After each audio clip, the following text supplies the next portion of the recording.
Okay guys, it's a B-Day. Please stand for the Pledge of Allegiance.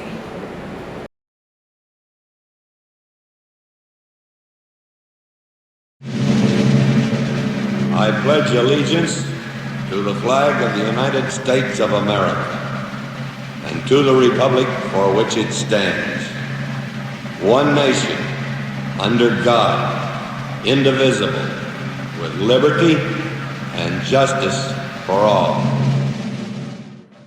Good morning, Brian. How are you doing today? Amazing, Whitney. What about you? Fantastic. Glad to see you back on set.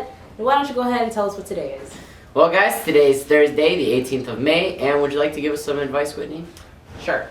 The advice I have for you guys today is make sure you always communicate with your teachers about any questions you might have on any kind of topic. Great advice. Now we can move on to the monthly pillar. This month is all about change, and the monthly pillar we have today is one child, one teacher, one pen, and one book can change the world. Malala Yousafzai. Yousafzai. Yeah. Now we can move on to our weather. And for today's weather, we will be having scattered thunderstorms throughout the day with a high of 87 and a low of 73. Now let's move on to our delicious lunch. And for today's lunch, we'll be having turkey with cheese whole midnight rolls, herb potato wedges, romaine salad, salad dressing, applesauce, and mayo and mustard. Now let's see what's up with the student news.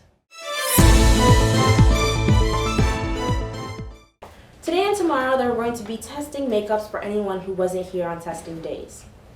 Also, don't forget seniors, the award ceremony will be held on Thursday. Make sure you dress nicely. You can't forget about prom tickets that are still for sale for $85. You are available to bring anyone who is under 20, 9th through 12th grade. And if you have any more information, please visit the classroom. Now we can move on to our club news.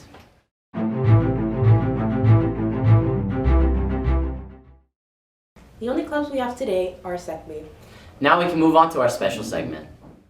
Hello guys, today is International Museum Day, and today we will talk about the most popular and unusual museums.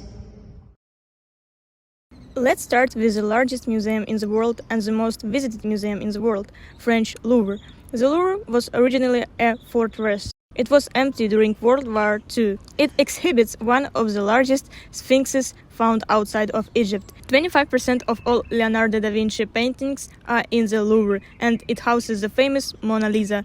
Due to its 1911 thief, the museum keeps it encased in bulletproof glass.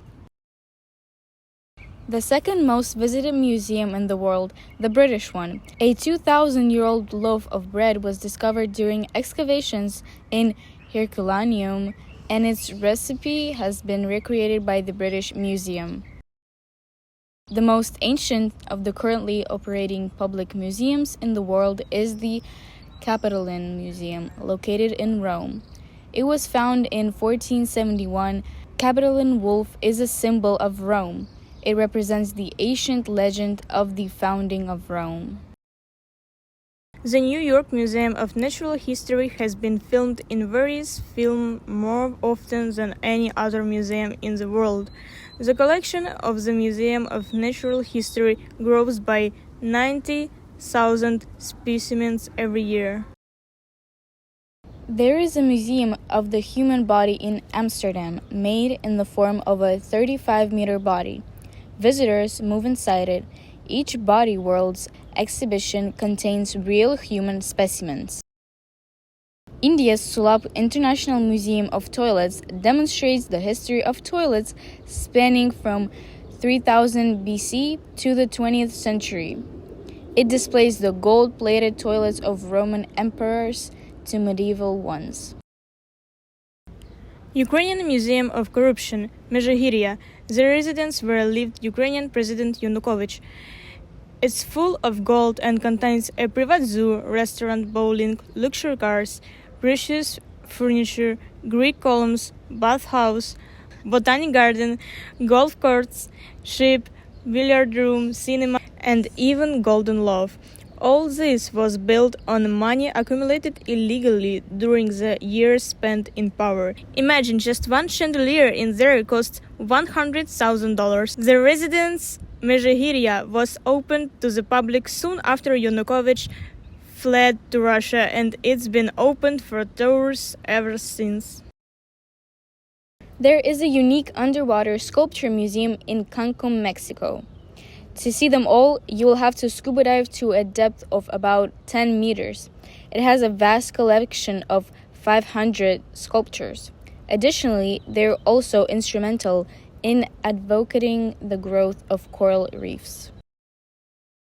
In the Japanese city of Nagasaki, there is an atomic bomb museum whose exhibits tell about the tragedy that once played out at this place. That's it, guys. I hope you learned something new and found some museums that you would like to visit in the future. That's all for today's news, Eagles. Thanks for watching. Tune in tomorrow to see what happens next. And as always, Soar Eagles! You can't catch me posted up with the gang with the boys.